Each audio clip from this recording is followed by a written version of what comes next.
Assalamualaikum, selamat berjumpa kembali di channel Ruang Dosen. Pada video kali ini kita akan membahas kelanjutan dari materi infark miokardium bagian pertama. Bagi Anda yang belum menonton video tersebut, silahkan menonton terlebih dahulu untuk lebih mudah memahami materi dalam isi video ini.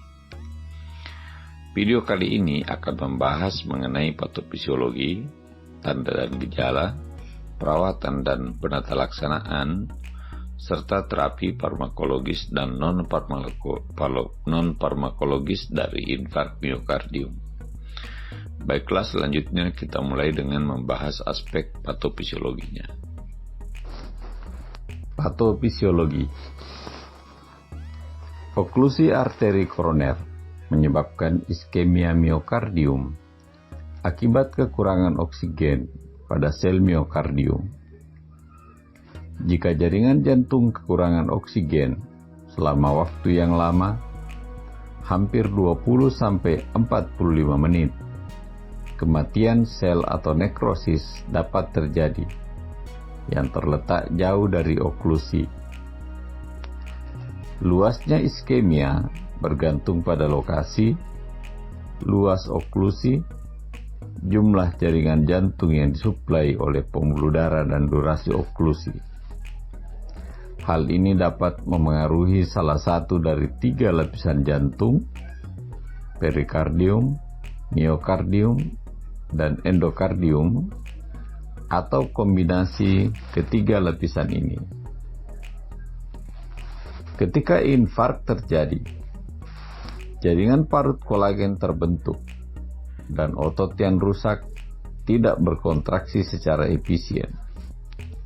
Kolagen merupakan berkas serat yang tidak elastis dan tidak meregang atau berkontraksi secara efektif. Jaringan jantung yang rusak menunjukkan tanda elektris lebih lambat dari jaringan jantung normal yang dapat menyebabkan kontraksi miokardium menjadi tidak efisien. Hal ini dapat menyebabkan penurunan. Yang pertama, volume darah yang dikeluarkan oleh ventrikel kiri pada setiap denyut jantung. Yang kedua, curah jantung atau volume darah yang dipompa keluar dari ventrikel kiri setiap menit. Yang ketiga, tekanan darah. Dan yang keempat adalah perfusi jaringan. Tanda dan gejala infark miokard. Pertama, nyeri dada di tengah yang menyebar ke bawah lengan kiri dan juga rahang bawah, leher, punggung, dan lengan kanan. Nyeri yang dirasakan pasien adalah tekanan atau rasa sesak di dada. Nyeri mungkin berakhir selama lebih dari 20 menit.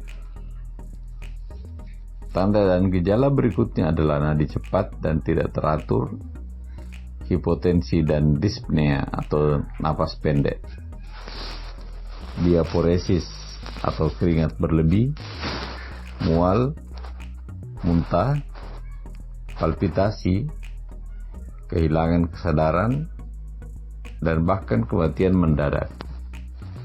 Tanda shock, cyanosis. McSweeney menyebutkan bahwa wanita yang mengalami berbagai gejala yang khas dibanding pria.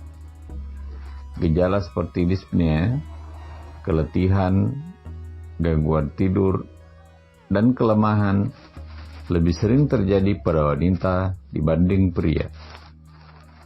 Perawatan dan penata laksanaan infark miokard. Ketika gejala infark miokardium terjadi, tindakan kedaruratan medis dan tindakan yang tepat diperlukan karena waktu menjadi faktor yang penting dalam mencegah perluasan kerusakan otot jantung. Pertimbangan perawatan yang utama meliputi: yang pertama, pasien harus tetap bebas dari nyeri karena nyeri timbul akibat iskemia miokardium. Pengkajian nyeri yang akurat harus dilakukan dengan menggunakan pengkajian nyeri seperti skala penilaian numerik atau skala penilaian verbal, pasien harus diberitahu untuk segera melaporkan jika nyeri terjadi. Yang kedua, tirak baring selama 24 jam pertama sangat penting untuk mengurangi kerja dan ketegangan pada jantung.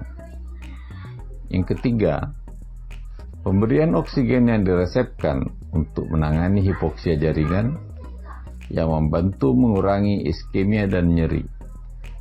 Yang keempat, pemantauan seluruh tanda-tanda vital, baik frekuensi jantung, tekanan darah, suhu dan pernapasan, sangat penting untuk mendeteksi komplikasi dini atau perubahan kondisi pasien. Pemantauan TTP ini normalnya dilakukan setiap 1-2 jam bergantung pada kondisi pasien. Berikutnya, observasi tanda shock seperti letargi, bradikardia atau takikardia, sianosis, hipotensi, dan keringat berlebihan atau diaporesis. Dan yang terakhir adalah dokumentasi perawatan yang diberikan pada pasien menurut Nursing and Midwifery Council atau Record Keeping Guidelines for Nurses and Midwives. Terapi farmakologis dan non-farmakologis. Beberapa intervensi farmakologis dan non-farmakologis meliputi: yang pertama, obat untuk melarutkan pembekuan darah seperti reteplase atau streptokinase diberikan dalam 2 jam setelah terjadinya infark miokard untuk membatasi kerusakan jaringan.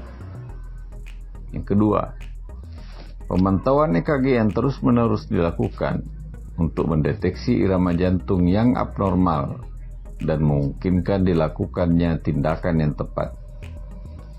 Yang ketiga, kateter urin dapat dipasang untuk memantau haluaran urin. Yang keempat, obat seperti morfin atau derivat morfin diberikan untuk mengendalikan nyeri. Nitrat sublingual atau intravena seperti gliserin trinitrat juga dipertimbangkan. Yang kelima, antikoagulan seperti heparin diberikan untuk meminimalkan risiko terjadinya trombus. Dan yang terakhir, pada beberapa pasien, angioplasti koroner darurat mungkin diperlukan untuk meningkatkan aliran darah ke arteri koroner. Tindakan ini memerlukan pemasangan kateter ke dalam arteri koroner yang mengalami obstruksi di bawah anestesi lokal.